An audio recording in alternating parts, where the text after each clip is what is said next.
ایک شخص نے بیوی کو طلاق دے کے دوسری شادی کی. اس کا بیٹا تھا 10 سال کا. تو اس نے اپنے بیٹے سے کہا کہ بیٹے بتا پرانی اماں صحیح تھی یا یہ صحیح ہے؟ اس نے کہا نہیں ابا وہ تو جھوٹ بڑے بولتی تھی، یہ صحیح ہے. وہ جھوٹی تھی، وہ جھوٹ بڑے بولتی تھی میری سگی اماں، یہ سچ بولتی ہے. اس نے کہا وہ کیسے؟ کہنے لگا اس لیے کہ میں کوئی شرارت کرتا تھا تو میری سگی اماں مجھے تھپڑ مارتی تھی اور کہتی تھی تجھے روٹی نہیں دے رہی، جا دوڑ جا گھر سے.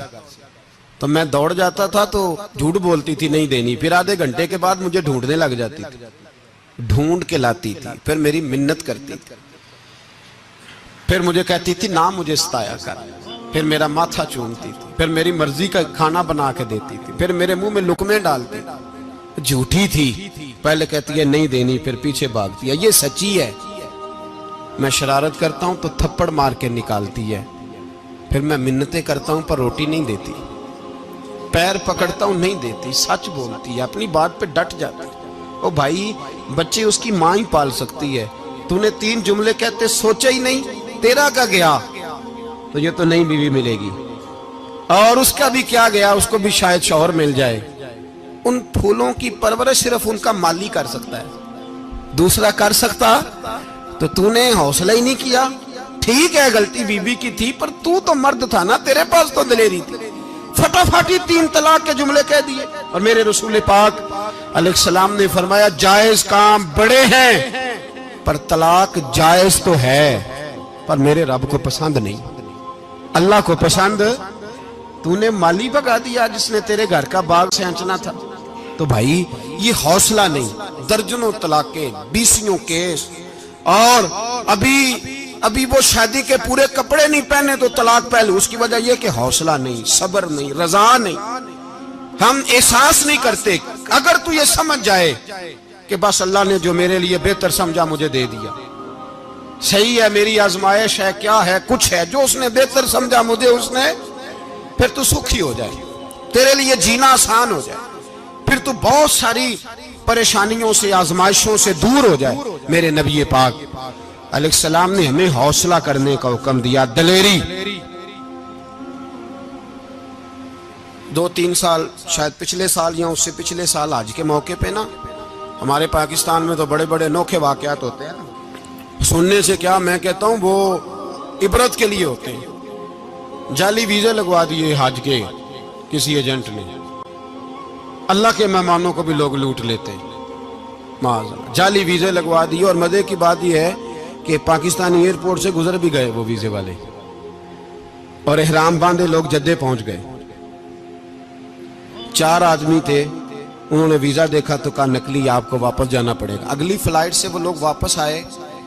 آپ مجھے بتائیے ان کی جب وہ چھوٹے چھوٹے کلپ آئے، میڈیا نے ان کی باتیں سنی تو ان کے آنسو نہیں تھمتے تھے. ایک آدمی احرام باندھ کے گیا ہے، معمولی سمجھتے ہیں آپ؟ میرے جیسا غریب آدمی کبھی اس نے ارادہ کیا اور مدینے جانے کا لیٹ ہو جائے تو کلیجہ پھٹنے کو آتا ہے. کچھ مجبوریاں پیروں میں آ جائے، نہ جا سکے تو پتہ نہیں کتنی توبہ کرنے کو دل کرتا ہے کہ کہیں غلطی تو نہیں ہو گئی، کوئی ایسی بات تو نہیں نکل گئی. یقین کریں طبیعت پریشان ہو جاتی، یار کوئی ایسا کام تو نہیں ہوگا جس کی وجہ سے یہ بات ہوئی. 4 آدمی لوٹ آئے، حالات خراب ہو گئے، لوگ رو رو کے قصے سناتے تھے.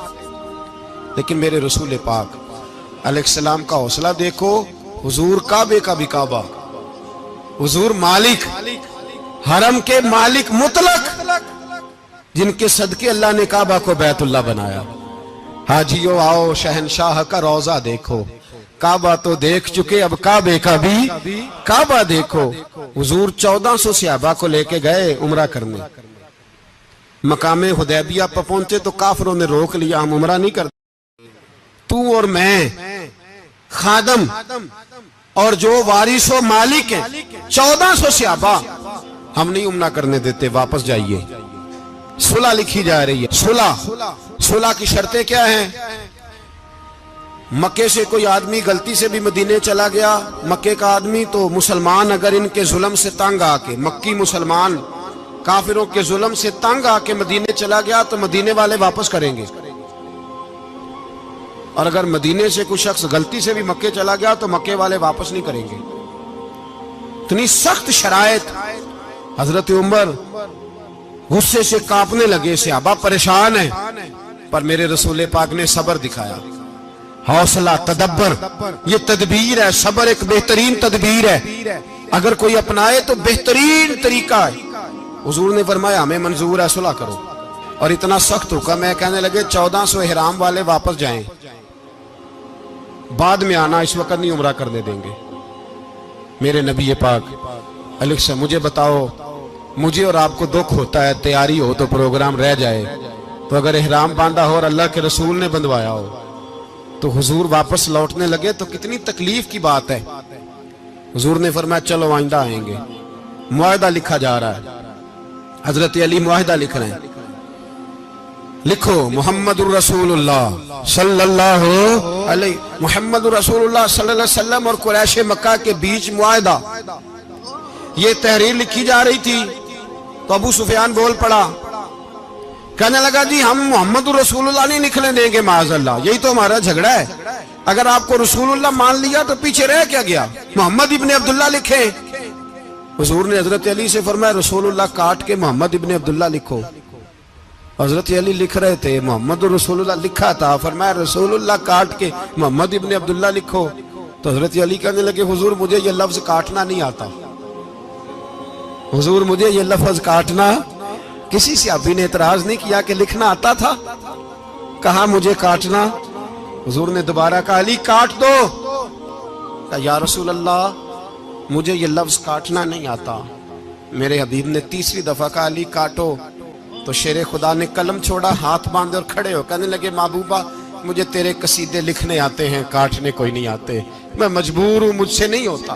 کوشش کرتا ہوں, نہ قلم اٹھتا ہے نہ ہاتھ چلتا ہے.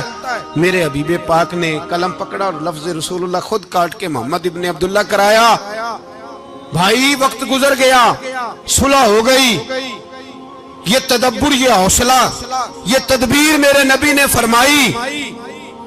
اب تو 1400 کو مکے نے نہ داخل ہونے دیا, لیکن ایک سال ہی گزرا, تھوڑا ہی وقت گزرا, میرے رسول پاک 10,000 کو لے کے مکے میں داخل ہو گئے. 10,000. اس نے فائدہ دیا. حکمت کیا تھی, تدبر کیا تھا. قریش روز لڑائی کرنے آ جاتے تھے, تبلیغ ہی نہیں کرنے دیتے تھے. ان سے صلح ہو گئی تو نبی پاک نے کیسر کو خط لکھا, کیسر روم کو, ہرکل کو. دور دراز تبلیغ پھیل گئی, مسلمان 100,000 سے زیادہ ہو گئے. ان کی طرف سے اب وہ لڑائی بند ہو گئی. میرے حبیب پاک علیہ السلام کے حوصلے نے کمال دکھایا, اس تدبیر نے فائدہ دیا امت مسلمہ کو. 10,000 کا لشکر لے کے حضور کعبے میں داخل ہوئے. کل جو ابو سفیان کہتے تھے نا محمد رسول اللہ لکھنے نہیں دوں گا, آج وہ خود کہہ رہے تھے اشہدو ان لا الہ الا اللہ واشہدو ان محمد رسول اللہ صلی اللہ علیہ. کل جو کہہ رہے تھے کہ میں یہ لفظ نہیں لکھنے دوں گا, آج ابو سفیان کی حویلی میں لاکھوں لوگ, ہزاروں لوگ بیٹھے تھے اور سارے کہہ رہے تھے محمد الرسول اللہ محمد الرسول اللہ محمد الرسول اللہ صلی اللہ علیہ وسلم. میرے محبوب کی تدبر نے, فقاہت نے, اور پھر کمال ہوا. 1400 کہاں اور 1,44,000 کہاں. 1400 کہاں اور 1,44,000. 1400 کو نہیں جانے دیا عمرہ کرنے. میرے رسول پاک 1,44,000 کو لے کے حج کرنے چلے گئے. حضور نے حج کیا, ہر طرف لبیک لبیک کی صدائیں بلند ہوئی. یہ میرے نبی پاک کا تدبر ہے, حوصلہ ہے. اگر وقتی طور پہ حوصلہ کر جاؤ گے, دلیری کر جاؤ گے, آنے والا وقت آسان ہو جائے. حوصلہ نہیں, صبر نہیں, سکون نہیں, 2-4 باتیں, یہاں تک کہ لوگ ابا جی کی بات برداشت نہیں کرتے. ایسے جملے کہہ دیتے ہیں جو دوبارہ پلٹ کے نہیں آتے. ماں کو لفظ نہیں بولتے, باپ کی روح تک چھلنی کر دیتے ہیں وہ جملے.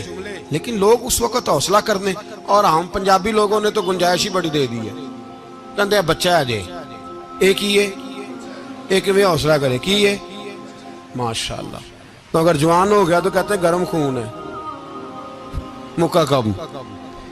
اگر بوڑھا ہو گیا تو کہتے ہیں بوڑھوں میں حوصلہ نہیں ہوتا, نہ بچے میں نہ تو کس میں حوصلہ ہوگا؟ بولے کسی میں بھی نہیں. چھٹی سب کو فتویٰ مل گیا نا, یہ بچہ ہے جی, ابھی یہ تو بچہ ہے, آپ تو سیانے بیانے ہیں, یہ بچہ ہے. کمال ہو گئی ہے بھائی, کیا مطلب ہے بچہ ہے؟ بچے کو سارا پتا ہے, ہر چیز اسے آتی ہے, حوصلہ کرنا ہی نہیں آتا. اور پھر کہہ دیا وہ تو گرم خون ہے. وہ کیا بات کرتے ہو, گرم خون؟ ابے کے گلے پڑ گیا گرم خون, اس کو کھڑا کرو نا ایس پی کے سامنے اور اس کو مار تھپڑ اس کے منہ پہ, تیرے گرم خون کا پتا چلے. غریب کے یہ گلے پڑ گیا, اس کو کھڑا کرو ایس او کے سامنے, پھر پتا چلے گا خون کتنا گرم ہے. وہاں بالکل چپ ہے, بالکل خاموش ہے. اور گرم خون اس کا صرف اماں کے لیے, جلال صرف رہ گیا اگر غریب گھر کی بیٹی بیاہ کے لایا تو صرف اس کے لیے. کوئی ایسی بات نہیں. ہم بڑے سیانے, ہمارا غصہ بڑا سمجھدار ہے, ہمارا وہ گرم خون بڑا سیانا ہے. وہ جہاں دیکھتا ہے کہ معاملہ ہلکا ہے تو وہاں وہ گرم خون جلال میں, اور جہاں دیکھتا ہے کہ سامنے والا تگڑا ہے تو وہاں وہ گرم خون فوراً ٹھنڈا ہو جاتا ہے. حوصلہ پیدا کرے. زندگی حوصلے مند لوگ جیتے ہیں, جو حوصلے مند نہیں ہوتے وہ تو زندگی کا ایک سال لطف سے نہیں جی پاتے. حوصلہ کریں, مسکرائیں. میرے نبی پاک صلی اللہ تعالی علیہ وسلم نے نا عثمان بن طلحہ, کعبے کی چابی ان کے پاس ہوتی تھی.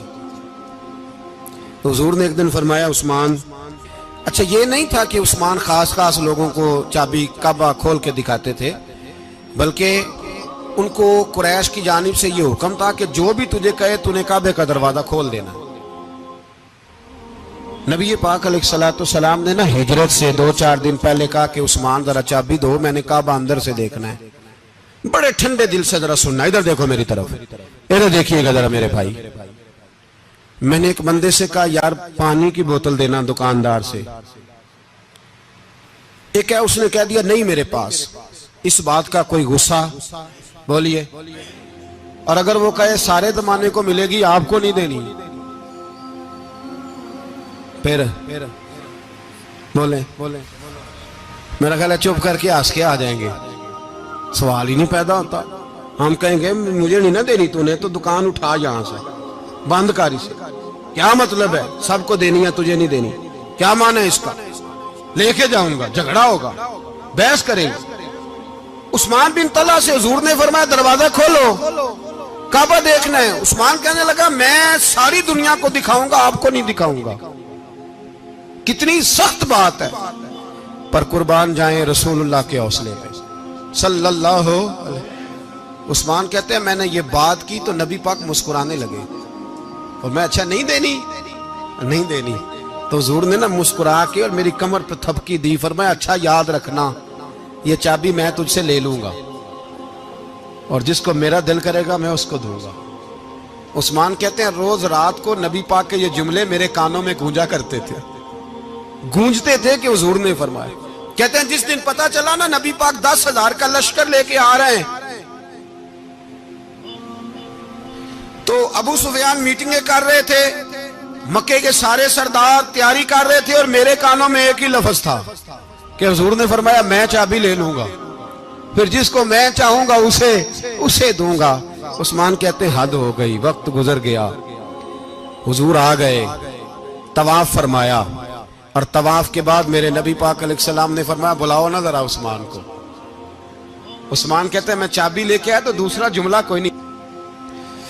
ساڑھے نا کوئی بندہ مشورہ دے وے دی نہ منیے, تے جے کام مونجو ہو جے نا, جن جو نے مشورہ دیتا سی تے وہ نال ہی غوث پاک بن جاندا ہے. تینوں آکھیا سی نا, فوراً ہی داتا علی اجمیری ہو جاندا ہے. وہ کہندے تینوں پتہ نہیں میں کڈا ولی اللہ, تینوں میں آکھیا سی نا انج نہ کر. اور بندہ پریشان ہوتا ہے, کام الٹ ہو گیا, اور لاگوں آکھی جاندا ویکھو جی میں تے تانوں پہلوں ہی آکھیا سی. جی عجیب بات ہے, شیخ چلی کی طرح پیچھے پڑ جائے گا, میں نے تو پہلے ہی کہا تھا. او بس کر یار, اب تو خواجہ معین الدین اجمیری ہو گیا, بس کرو. مشورہ ہی ہوتا ہے, کسی کا مل جاتا ہے اور کسی کا نہیں لیا جاتا. فوری طور پہ بندہ اٹھ کے نا تو ولایت کی 4تھی سیڑھی پہ چڑھ جائے گا, کہے گا میں تو اب دالے وقت ہوں, میں کتب دورہ ہوں, میں نے تجھے کہا نہیں تھا. بس کر یار, کئی دفعہ مشورے صحیح ہوتے ہیں, کئی دفعہ صحیح. بولیے نبی پاک صلی اللہ علیہ وسلم کی احد کے دن خواہش یہ تھی کہ اندر رہ کے لڑنا ہے. جوان صحابہ نے کہا باہر جا کے لڑائی کرنی ہے. حضور نے باہر جا کے جنگ کی, بظاہر مسلمانوں کو شکست ہوئی. حضور نے ایک دفعہ نہیں کہا کہ میں نے تمہیں کہا نہیں تھا اندر رہنا ہے, بس ہو گیا جو ہو گیا. اب اس میں فٹافٹ اگلے کو حوصلہ دو، کوئی عرض نہیں یار، نبی پاک سب بولیے صلی اللہ علیہ وسلم، میرے حبیب پاک علیہ الصلوۃ والسلام نے نا کہا عثمان کو بلاؤ۔ عثمان آئے تو عثمان کہتے میں نے چابی دی تو میں تیار تھا، میں تیار تھا کہ اب میری بات ہوگی اور رسوائی ہوگی، لیکن کہتے ہیں قربان جائیں مصطفیٰ نے تو یہ جملہ بھی نہیں کہا کہ میں نے تجھے کہا نہیں تھا، یہ بھی نہیں کہا۔ حضور نے چابی لی، کعبے کے بت صاف کیے، نماز پڑھی، واپس آئے، فرمایا عثمان میرا وعدہ تھا تیرے ساتھ کہ جس کو میں چاہوں گا چابی دوں گا، یہ لو چابی میں تجھے ہی دینا چاہتا ہوں، لے لو رکھ لو۔ عثمان کہتے ہیں وہ چابی نہیں میرے طرف آ رہی تھی، میری طرف ایمان آ رہا تھا، وہ چابی نہیں آ رہی، ایمان آ رہا تھا میری جانب۔ کہتے ہیں میرے ہاتھوں میں چابی آئی اور میری زبان پہ کلمہ توحید جاری ہو گئی۔ بھائی تدبر، حوصلہ، صبر، رضا، ہمیں تو ٹائم بھی نہیں گزارنا آتا۔ گھر کا ماحول، گھر کے اندر رہ کے لوگ دکھی ہیں، اس لیے کہ ہماری طبیعتوں میں حوصلہ نہیں، ایک منٹ کے لیے نہیں، ایک سیکنڈ کے لیے بھی ہم یہ برداشت نہیں کرتے کہ چلو تھوڑا انتظار کریں، وقت کو دیکھیں، موقع کو دیکھیں۔ میرے نبی پاک علیہ الصلوۃ والسلام پہ اتنی مصیبتیں آئیں کہ پہاڑ پہ آتی تو وہ ریزہ ریزہ ہو جاتے، لیکن کسی مقام پر بھی حضور علیہ الصلوۃ والسلام شکوہ کرتے نظر نہیں آتے۔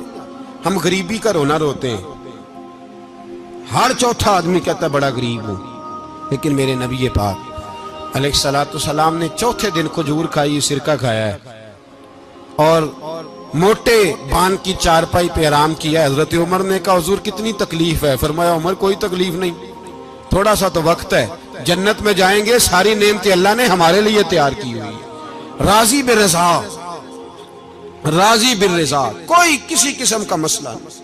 ہمیں آزمائشیں آتی ہیں، تکلیفیں آتی ہیں، بیماریاں آتی ہیں، لوگ چھوٹی چھوٹی بات پر پریشان ہو جاتے ہیں، ذرا ذرا سی بات پر شکوہ کرتے ہیں۔ میرے رسول پاک علیہ السلام نے فرمایا جب میرا رب کسی کو بیمار کرتا ہے تو 2 فرشتوں کو بھیجتا ہے، جاؤ میرے بندے کی تیمارداری کر کے آؤ۔ اللہ اکبر، خود رب بھیجتا ہے، جاؤ میرے بندے کی۔ تو مجھے بتائیے جب اللہ بھیجے تو پھر تندرست خوش نصیب ہوا کہ بیمار؟ جی تندرست پھر خوش نصیب کون ہوا؟ میرے نبی پاک صلی اللہ علیہ وسلم نے فرمایا رب 2 فرشتے بھیجتا ہے، فرماتا ہے پتہ کر کے آؤ میرے بندے کا اس کا کیا حال ہے، حالانکہ اللہ سارا ہی جانتا ہے۔ فرشتے آتے ہیں، واپس جاتے ہیں، رب کریم پوچھتے ہیں بتاؤ میرا بندہ کیا کہتا تھا؟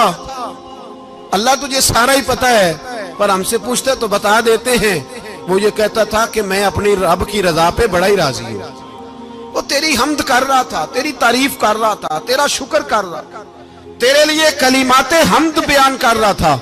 تو میرے نبی پاک علیہ السلام فرماتے ہیں، اللہ فرشتوں سے فرماتا ہے سنو پھر اگر میں اپنے بندے کو اس بیماری میں شفا دوں گا تو اس تندرستی سے زیادہ اچھی تندرستی دوں گا جو پہلے اسے عطا کی ہوئی تھی، پہلے سے اچھی صحت دوں گا، اور اگر اسے اس بیماری میں موت دوں گا تو پھر مرتے ہی اس کے لیے میں جنت کا فیصلہ فرما دوں گا۔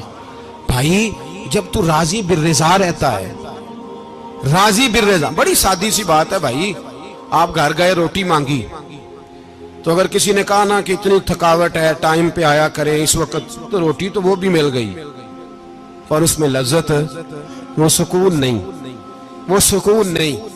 میری اماں جی سالن پکا کے رکھ لیتی تھی تو روٹی جب بھی کوئی مانگتا تھا تو تازی بنا کے دیتی تھی، ان کی طبیعت تھی۔ تو میں اکثر ان سے کہتا کہ اماں جی پکا کے رکھ دیا کرو، کہتے تمہیں خوشی نہیں ہوتی جب تمہاری اماں تازی پکا کے دیتی ہے؟ خوشی ہوتی ہے، طبیعت میں خوشی ہوتی ہے۔ ان کا مزاج تھا، ذوق تھا، تو ہم سمجھتے تھے یار یہ بڑی سعادت کی بات۔ تو آپ گھر گئے رات کو تو گھر والوں سے کہا روٹی، تو فوراً اٹھے، فوراً، اور انہوں نے کھانا تازہ بنایا اور ساتھ یہ بھی کہا باہر سے نہ کھایا کرے بندہ بیمار ہو جاتا ہے۔ کتنی ٹھنڈک پہنچتی ہے آدمی کے دل کو، سکون ملتا۔ تو بھائی بیماری تو آپ نے کاٹ لی، لیکن ساتھ کہو ہو بڑا بیمار ہوں، میں نے تو اتنے گناہ بھی نہیں کیے، ظلم بھی نہیں کیا، کسی کو کچھ بھی، اب بیماری تب بھی کٹ گئی۔ پر بڑی آزمائش، مریض ڈاکٹر کے گلے پڑ رہا ہے، اس کے لواحقین جھگڑے کر رہے ہیں، بیماری وہ بھی کٹ گئی۔ اور ایک بیمار وہ ہے جو چارپائی پہ لیٹا ہے اور کہتا ہے جس طرح میرا اللہ راضی اسی طرح میں بھی راضی، تو بیماری اس کی بھی کٹ گئی۔ حضرت یونس علی نبینا علیہ الصلوۃ والسلام نے ایک دن حضرت جبریل امین ملنے آئے تو جناب یونس علیہ السلام کہنے لگے اے جبریل اللہ کے نیک بندوں میں جو اللہ کو اس وقت سب سے زیادہ پسند ہے نبیوں کے بعد، توجہ کرنا بات پر، جو سب سے زیادہ اللہ کو پسند ہے نبیوں کے بعد ولیوں میں، اور سب سے زیادہ اللہ جس کو اللہ کی بارگاہ میں عبادت گزار لکھا جاتا ہے، میری اس بندے سے ملاقات کرا۔ تو حضرت جبریل نے جناب یونس علیہ السلام کو ساتھ لیا تو ایک شخص کے پاس پہنچے جو آنکھوں سے اندھا تھا، دونوں ہاتھ اس کے سلامت نہیں تھے اور پورے جسم میں پیپ جاری تھی، ریشہ تھا۔ جب جا کے السلام علیکم کہا نا حضرت یونس نے، اس نے وعلیکم السلام کے بعد پہلا لفظ پتہ کیا کہا؟ اس نے کہا یا اللہ تیرا شکر ہے، یا اللہ تیرا، آپ بھی ادا کریں اللہ کا شکر، یا اللہ تیرا، اللہ تیرا شکر ہے۔ تو حضرت یونس علیہ السلام کہنے لگے تو شروع سے اس طرح کا ہے، نابینا بھی اور ہاتھوں سے معذور بھی اور سارا جسم شروع سے؟ تو بڑے ہی خوبصورت لفظ اس بیمار نے کہے، کہنے لگے نہیں حضور میں بالکل ٹھیک ٹھاک تھا، جب تک میرے رب نے چاہا کہ یہ دنیا کو دیکھے تو تب تک اس نے مجھے آنکھیں دیں، اور جب اس نے چاہا کہ اب اس کا دیکھنا بہتر نہیں تو اس نے واپس لے لی۔ تو یا اللہ تیرا شکر ہے، اللہ تیرا شکر ہے۔ پھر کہا جب تک اس نے چاہا کہ میرے ہاتھ رہے تب تک رہے، جب اس نے چاہا کہ میرے لیے بہتر نہیں تو اس نے لے لیے، تو یا اللہ تیرا شکر ہے۔ جب تک اس نے چاہا کہ میرا جسم صحیح و سلامت رہے تو رہا، اور جب اس نے چاہا کہ میرے لیے بہتر نہیں تو مجھے بیمار کر دیا، تو یا اللہ تیرا شکر ہے۔ تو حضرت یونس علیہ السلام کہنے لگے جبریل واقعہ یہ اللہ کا سب سے زیادہ شکر گزار بندہ ہے، سب سے زیادہ عبادت گزار بندہ ہے، سب سے زیادہ۔ میرے نبی پاک علیہ السلام نے فرمایا میرا مومن ہر حال میں نفع میں ہے، نعمت ملے تو شکر کر کے نفع، مصیبت آئے تو صبر کر کے نفع، اپنی زندگی میں تحمل، بردباری، علم پیدا کرے، حوصلہ پیدا کرے۔ ہر آنے جانے والے شخص کے مزاج کے مطابق اسے نہ ملے، اپنا مزاج صحیح رکھے، اپنی طبیعت کے مطابق اپنے ماحول کو برقرار رکھیں۔ علم کے ساتھ گزارا کرو گے تو رشتہ داروں سے بھی بنی رہے گی، دوستوں سے بھی بنی رہے گی، ہر ایک سے تعلق رہے گا۔ اور اگر آپ کے اندر یہ حوصلہ نہیں تو پھر سارے معاملات پریشانی کا شکار ہو جائیں گے۔ یہ تو آج کا مضمون تھا۔ ہمیں نا لوگ مشورہ دیتے ہیں، کہتے ہیں پیر صاحب درویشوں کو سیاست کی بات نہیں کرنی چاہیے، دیتے ہیں نا مشورہ لوگ؟ جی تھوڑا تھوڑا بول دیں، تھوڑا تھوڑا دیتے ہیں نا۔ اگرچہ ہم ان کی بات نہیں مانتے، اس لیے کہ اقبال نے کہا تھا جدا ہو دین سیاست سے تو رہ جاتی ہے چنگیزی، جدا ہو دین سیاست سے تو، اور پہلا فکرہ یہ ہے کہ جلال بادشاہی ہو یا جمہوری تماشا ہو، جدا ہو دین سیاست سے تو رہ جاتی ہے۔ اس نے کہا جب سیاست اور دین علیحدہ علیحدہ ہوتے ہیں تو چنگیز خان اور ہلاکو خان پیدا ہوتے ہیں۔ سیاست جب تک مسجد کے اندر رہتی ہے تب تک پاک صاف رہتی ہے، وہ گندی ہوتی تب جب مسجد سے نکل جاتی ہے۔ حضرت علی کے زمانے تک مسجد میں رہی، پاک صاف رہی، یزید باہر لے گیا تو گندی ہو گئی، حضرت عمر بن عبدالعزیز دوبارہ مسجد میں لے آئے تو پھر پاک ہو گئی۔ لیکن پھر بھی ایک ساتھی نے مجھے کہا تو اس کی بات میں، سب کی باتیں نہیں مانتا، اس کی بات میری سمجھ میں آئی۔ وہ کہنے لگا جی اصل بات یہ ہے کہ سیاسی تبصرے تجزیے ہم اخباروں میں ٹی وی پہ جا کے بیٹھے، جا کے بڑی مہربانی میری طرف دیکھیں، وہ ہم سنتے رہتے ہیں تو ہمارا دل کرتا ہے مسجد میں صرف ہم رسول اللہ کا پیار ہی سنیں۔ تو میں نے کہا یار تیری بات دل کو لگتی ہے، یہ بات صحیح ہے، چلو یہ نیت اچھی ہے، یہ تیرا نظریہ ٹھیک ہے، مان گئے ہم۔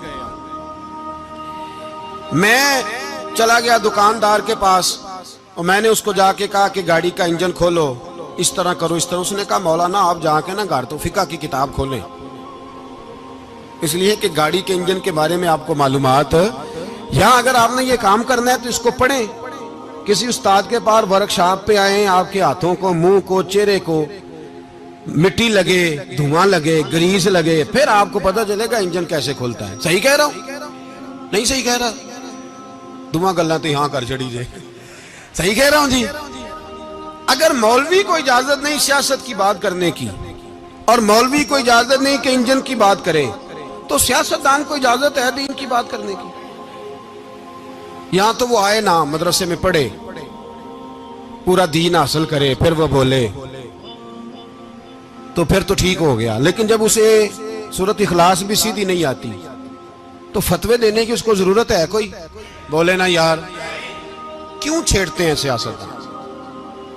ہم نہ پچھلے جمعے جلوس نکالنا چاہ رہے تھے ختم نبوت کی ترمیم کے حوالے سے، حکومت وقت نے کہا کہ ہم واپس لیتے ہیں، تو میرے بہت سارے دوستوں نے کہا جی نکالنا چاہیے، انہوں نے کیا کیوں؟ میں نے کہا یار لوگوں کو بھی پریشان نہیں کرنا چاہتے، ہماری اپنی سڑکیں ہیں، کسی کو بس ٹھیک ہے، انہوں نے واپس لے لی تو بات ختم ہو گئی، ہم مان گئے، تسلیم کر لیا۔ اتنا ہمارا مطالبہ ہے کہ اس آدمی کو ضرور سزا دو جس نے یہ ترمیم کی ہے، لیکن ہم نہیں کرتے، کوئی نہیں نکلے، نہیں نہ نکلے بولے ہیں۔ تو وزیر قانون صاحب کو کیا مصیبت بنی ہوئی ہے نیا فتویٰ دینے کی؟ کہ ہے کوئی شوق انہیں دینا چاہیے فتویٰ؟ کہتے نہیں مرضیوں میں ہمارے درمیان تھوڑا ہی فرق ہے۔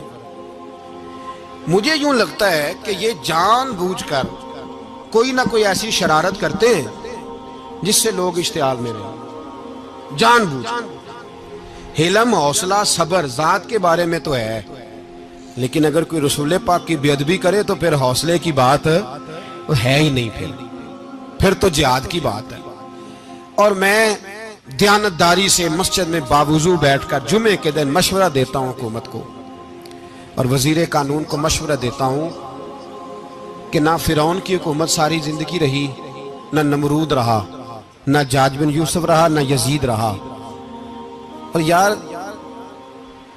درباری بن کے حکمرانوں کی چاپلوسی کرتے کرتے تم یہاں تک آ گئے ہو کہ اب نبی پاک کی عزت کو آنچ ڈالنا شروع کر دیا ہے۔ اور آپ یقین کریں سیاسی جماعتوں کا اتنا برا حال ہے کہ ان کے لیڈر کے بارے میں کوئی بات کرے تو پاگل ہو جاتے ہیں یہ احتجاج کر کر کے، اور اس نے ڈائریکٹ کہہ دیا کہ ختم نبوت کا مسئلہ ہی کوئی نہیں، جو دین کی بنیاد ہے، کسی کو پرواہ نہیں۔ مجھے تو ان لوگوں کی فکر ہو رہی ہے جن لوگوں نے انہیں ووٹ دیے ہیں، وہ اللہ کو کیا جواب دیں گے؟ اور یہ اللہ ماشاءاللہ ساری سیاسی جماعتیں اس طرح کی۔ اور میرا وزیر قانون صاحب کو بھی مشورہ ہے کہ زندگی بڑی تھوڑی ہے، بڑی تھوڑی، اللہ سب کو معاف کرتا ہے، اپنے رسول کے غداروں کو معاف نہیں کرتا۔ اور یہاں تمہاری گاڑیوں پہ جھنڈے لگے ہوئے ہیں، وہاں بھی تمہارے جھنڈے لگیں گے، پر اس لیے لگیں گے کہ یہ غدار ہیں ناموس رسالت کے، یہ جھنڈے لگیں گے۔ شرم کرو اور ڈر جاؤ، بس کر دو، تمہارے منہ میں اب دانت پورے نہیں رہے۔ کوئی شوگر کا مریض ہے تو کوئی بلڈ پریشر کا، تو کوئی ہارٹ کا، تو کوئی کینسر کا۔ شرم کرو اور اپنی قبر کی بھی تھوڑی سی فکر کرو۔ بتاؤ پاکستان کے کتنے صدر گزرے، وزیر اعظم گزرے، تو ان کی قبریں کہاں ہیں؟ کوئی جاتا ہے ان کی قبروں پہ؟ کسی کو خبر ہے؟ کیوں اپنے لیے جہنم کٹھی کرتے؟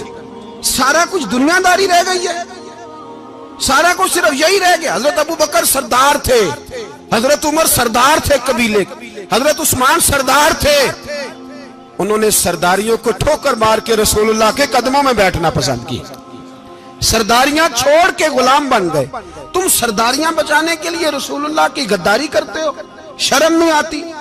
اور قوم شکوہ ہے مجھے ان لوگوں سے جو مولوی تو کہہ دیتے ہیں تو سیاست نہ کر، اور کسی سیاست دان کو منع نہیں کرتے کہ جب تجھے سورت فاتحہ بھی نہیں آتی تو تجھے کس نے اجازت دیا اتنی بڑی بات؟ اور میں نے پچھلے سے پچھلے جمعے بھی کہا تھا، پھر کہتا ہوں اور آن دی ریکارڈ کہتا ہوں، مرزائی کل بھی کافر تھے، آج بھی کافر، اور قیامت تک، اور جو ان کے کفر میں شک کرے وہ بھی، اور پکا بے ایمان ہے، کافر ہے، وہ وزیر قانون ہو یا صوبائی ہو یا وفاقی ہو۔ من شک فی کفر ہی فقط کفر، جو مرزائی کے کفر میں شک کرے وہ بھی کافر ہے۔ ہمارے رسول آخری رسول ہے، ہم کسی کو یہ اجازت نہیں دیں گے کہ وہ ختم نبوت میں رکھڑا ڈالنے کی کوشش کرے، ہم کسی کو یہ اجازت ہے۔ اور تم نے قوم کو لوٹا، لوٹتے رہو، اب ایمان پہ ڈاکے تو نہ ڈالو۔ تمہیں دولت لوٹ کے پیٹ نہیں بھرا، اب ایمان لوٹنا شروع کر لیا ہے۔ تمہارا فیکٹریاں لوٹ کر، قومی خزانہ لوٹ کر پیٹ نہیں بھرا، بھائی مانو اب دین بیچ کر اپنی حکومتیں پکی کرو گے۔ اور وہ لوگ بھی تیار ہو جائیں جو ان بھائی مانوں کو منتخب کرتے ہیں، ان سے بھی سوال کرے گا ختم نبوت کا موضوع قیامت کے دن کہ تم بتاؤ، ان کو سپورٹ کرتے تھے جو رسول اللہ صلی اللہ علیہ وسلم کے بعد بھی کسی نبی کو نبی ماننا درست جانتے تھے۔ شرم آنی چاہیے، خیال ہونا چاہیے۔ اور میں نے کہا کہ ہمارا دل نہیں چاہتا، آپ یقین کریں، ہمیں شوق ہے جلوس نکالنے کا، تمہارے خلاف باتیں کرنے کا۔ تم نے روز تھرمامیٹر نکالا ہوتا ہے، چیک کرتے ہو کہ ایمان کتنا ہے کتنا نہیں ہے۔ یہ پاکستان اگر صوبہ سندھ ہے تو حضرت عبداللہ شاہ غازی کا ہے، اگر بلوچستان ہے تو حضرت بابا عبد الرحمان کا ہے، اور اگر پشاور ہے تو وہ صوفیاء کا ہے، اور اگر یہ دھرتی پنجاب ہے تو یہ داتا علی اجویری کی ہے، یہ بابا فرید الدین کی ہے۔ اس میں کسی غدار کو قبضہ کرنے کی اجازت بالکل نہیں ملے گی، اور ہم وہ لوگ بھی نہیں جو چپ کر کے اندر سوتے رہیں، قوم جو کرتی ہے کرتی رہے، ہمیں پرواہ نہیں، نہ ایسی کوئی بات نہیں۔ کوئی بندہ نہ سمجھے کہ انہیں ہوش نہیں، انہیں پتہ نہیں، ہمیں سارا کچھ ہی آتا ہے۔ پھر اگر کل کو کوئی ممتاز قادری پیدا ہو گیا تو شکوہ نہ کرنا، کل کو کوئی پھر سے عامر چیمہ نکل آیا تو شکایت نہ کرنا، یاد رکھنا۔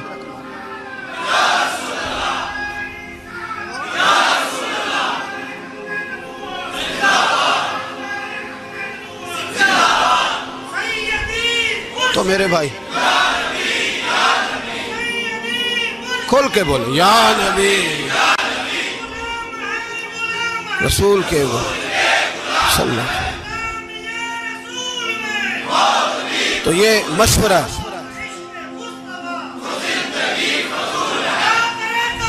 جزاک اللہ، تو یہ تمہیں مشورہ ہے۔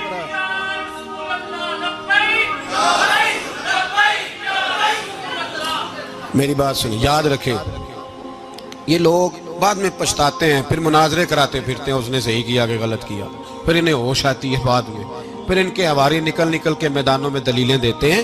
اس لیے ہمارا مشورہ ہے انہیں کہ یہ اپنی حد میں رہیں، اور جو کام تمہارے ذمہ، میں نے کہا نا تم نے بڑا لوٹا، یہ قوم روز تمہیں موقع دیتی ہے لوٹنے کا، یہ موقع دیتی ہے، تو تم نے دولت لوٹ کے پیٹ نہیں بھرے، اب ایمان لوٹنے کے چکر میں آ گئے ہو۔ یاد رکھو، مسلمان گناہگار ہیں، غدار نہیں ہیں۔ تمہیں دولت لوٹنے کا تو شاید موقع مل گیا ہے، پر ایمان لوٹنے کا موقع نہیں ملے گا، تو اس لیے اس کو لگام دو۔ اور ویسے بھی کتا جو پالتو ہوتا ہے نا، اس کو گھر کے اندر سنگلی سے باندھ کے رکھنا چاہیے۔ یہ تمہارے بوٹ چاٹتے ہیں، بھونکتے ہیں تمہارے حق میں، وزارتیں لیتے ہیں، ہم نے تو کوئی وزارت نہیں لی تم سے، اور نہ ہمیں شوق ہے، اس لیے کہ ممبری کیا کرنی ہے جس کو ممبر رسول عطا کر دیا جائے، اس نے کیا کرنی ہے یہ ممبریاں جس کو پکا ممبر رسول دے دیا جائے، تو اس لیے اس سے باہر آؤ۔ میں نے کہا بڑے بڑے نمرود، فرعون، قارون دفن ہے، تمہارا بھی نام تک نہیں ہوگا، بالکل نام نہیں ہوگا۔ اس لیے ہمارا مشورہ، اور آپ لوگ بھی آئے نا یہ اگلے سال، تو ان کو کھڑا کر کے پوچھ لینا، اسلامی جمہوریہ پاکستان کا تم نے MPM میں نے بننا ہے، پہلا کلمہ ہی صحیح سنا دو، چلو خدا کا واسطہ یہی بتا دو کہ تمہیں نماز بھی ڈھب سے آتی ہے کہ نہیں، اور آپ کی موج ہے، آپ بٹھا لیتے ہیں سر پہ، کیا کریں، سمجھانے والے مفت گناہگار ہو گئے اور بہکانے والے سب تمہارے یار ہو گئے۔ اس لیے یہ چھیڑتے ہیں جان بوجھ کے، اور پھر جب کوئی ممتاز قادری علیہ رحمہ پیدا ہوتے ہیں، پھر انہیں دشواری ہوتی ہے، پھر ان کا جینا مشکل ہو جاتا ہے، یہ موقع دیتے ہیں، پتہ نہیں کس کے ایجنڈے پہ عمل کر رہے ہیں۔ میرا سوال یہ ہے، میں نے پچھلے جمعے پھر میرا سوال ہے کہ میں پوچھتا ہوں، اس آدمی کو ضرورت کیا ہے ختم نبوت پر بات کرنے، جب امت مسلمہ کے متفق کا فیصلہ ہے کہ مرزائی کافر، اسمبلی نے بل پاس کر دیا کہ مرزائی، ان کو اقلیت قرار دے دیا، اور جب سے وہ اقلیت بنے، نہ ہم نے ان کی عبادت گاہ جلائی، نہ ہم نے ان کو قبروں سے نکالا، نہ ہم نے، بس ٹھیک ہے جیسے عیسائی رہتے ہیں، یہودی سے کس ملک میں رہتے ہیں وہ بھی رہیں، اقلیت بن کے رہیں، کوئی اعتراض، پر تم انہیں کھینچ کے کیوں قریب کرتے ہو؟ تمہارا کیا جرانہ ہے ان کے ساتھ؟ بتاؤ تو صحیح۔ ان لوگوں سے ان کو چاہیے اپنے منہ میں لگام ڈالیں، اور اگر نہیں ڈالیں گے پھر انشاءاللہ ڈالی جائے گی، اور بڑی تگڑی ڈلے گی، اور پھر ایسی ڈلے گی۔ سلمان تاثیر جب مرا تھا نا تو 5-5 لاکھ روپیہ مولویوں کو آفر کی جنازہ پڑھاؤ، 5-5 لاکھ روپیہ چھوٹے چھوٹے مولویوں کو۔ اور داتا صاحب کی مسجد کے خطیب بھی صوبائی جو تھے، وہ خطیب تھے، ملازم تھے، انہوں نے کہا کہ ایمان نہیں بیچنا، نکالنا نوکری سے تو نکال دو۔ اور بادشاہی مسجد کا مولوی جس کا پتہ ہی نہیں چلتا، کبھی کدھر چلا جاتا ہے کبھی کدھر، یہاں تو وہ بھی کھڑا ہو گیا، اس نے کہا نا ایمان نہیں بیچنا۔ گورنر ہاؤس کی مسجد کا امام کہنے لگا کہ بخشا جانا نہ جانا یہ تو رحمت الہی کا معاملہ ہے، پر اتنا گندا جنازہ نہیں پڑھنا، اتنا گندا جنازہ نہیں ہم پڑھیں گے، مرنے کے بعد تمہارے جنازے نہیں پڑھے جاتے، تمہاری قبریں خراب ہوتی ہیں، کدھر ہیں تمہاری دولتیں؟ اور وہ مولوی آج تک پتہ ہی نہیں کدھر گیا جس نے اس غلیظ کا گندا جنازہ پڑھایا. تو بھائی اپنی قبر اشر کو جب جہاں تمہارے جنازے نہیں پڑھے جا رہے تو وہاں تمہارا کیا حال ہوگا. اس لیے ان لوگوں کو چاہیے کہ اپنی زندگی اس طرح گزاریں کہ کچھ نہ کچھ منہ لے کے سرور کائنات کے پاس چلے جائیں، ورنہ ایسا نہ ہو کہ یہاں بھی پھٹکار اور وہاں بھی پھٹکار. اس لیے ہمارا مطالبہ ہے حکومت سے کہ شرم کرو اور ایسے بےایمانوں کو کالے ناگ جو تم نے بھرتی کیے ہوئے ان کو نکالو، اور اگر تعریفیں کروانی ہو تلوے چٹوانے ہو تو اندر کمروں میں ان سے چٹوا لیا کرو. ان سے کہو کہ یہاں ہماری نوکری کرو، باہر نکل کے رسول اللہ صلی اللہ علیہ وسلم کے دین کے بارے میں گفتگو نہ کرو. اس لیے کہ اللہ تبارک و تعالیٰ نے اس دین کے اندر بڑا حسن اور بڑا جذبہ رکھا ہوا ہے، بڑا وقار ہے. ہمارا مطالبہ ہے حکومت سے کہ ختم نبوت کے مسئلے پر کوئی سیاستدان گفتگو نہ کرے. آپ تائید کرتے ہیں اس بات کی؟ اس پر کوئی سیاستدان کوئی گفتگو. ہمارے پاس بڑے تماشے ہیں سیاست کرنے کو، باقی تماشوں پہ سیاست کرو. یہ رسول اللہ کی ناموس کا معاملہ ہے، یہ چھیڑنے کی تمہیں اجازت ہو؟ مجھے سمجھ نہیں آتی یار، جب بات ختم ہو گئی اسمبلی نے بل واپس لے لیا تو صوبائی وزیر قانون کو آخر تکلیف کیا ہے؟ آپ کے پاس جواب ہے کوئی اس بات کا؟ بات ختم ہو گئی، ہم نے جلوس نہیں نکالا، چھوڑ دیا، خاموش ہو گئے. علماء نے میٹنگیں بلائی تھی کینسل کر دی، ٹھیک ہے جی بات. اب دوبارہ سے کیوں چھیڑتے ہو؟ پھر کہتے ہیں احتجاج ہوتا ہے، شور ہوتا ہے. تم خود ایسی حرکتیں کرتے ہو جس سے افراتفری پیدا ہوتی ہے. یہ ملک رسول اللہ کے نام پہ بنا ہے اور قیامت تک یہاں وہی ہوگا جو میرے رسول پاک صلی اللہ علیہ وسلم کی رضا ہوگی، اور نبی پاک کے قانون کے خلاف کوئی قانون یہاں چل سکتا